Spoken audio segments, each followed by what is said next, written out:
ஆனால் இது என்னுடைய 6.5 ஹெச்பி இன்ஜினுடைய பிளாக்கு.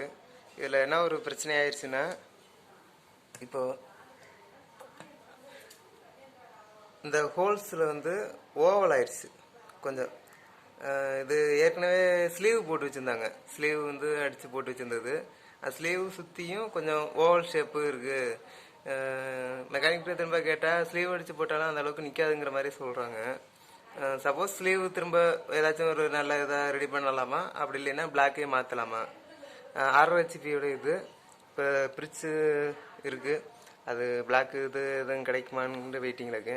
அப்படி இல்லைன்னா இந்த கருடாவுடைய பிளாக்கு செட் ஆகும் அப்படிங்கிறாங்க. இல்லைன்னா அப்பையோட இது வேறு எதுவும் செட் ஆகுமா, அப்பே இன்ஜினுடைய இது செட் ஆகுமான்னு ஒரு டவுட்டாக இருக்குது. மற்றபடி 6.5 ஹெச்பி இல்லைன்னா வேறு எதுவும் சைஸு எந்த பிளாக்கும் சேஞ்ச் பண்ணி போடலாமா, இல்லை இதே ரீகண்டிஷன் பண்ணுறதுக்கு வாய்ப்பு இருக்காங்கிறது எனக்கு கொஞ்சம் தெளிவாக சொல்லுங்களேன்.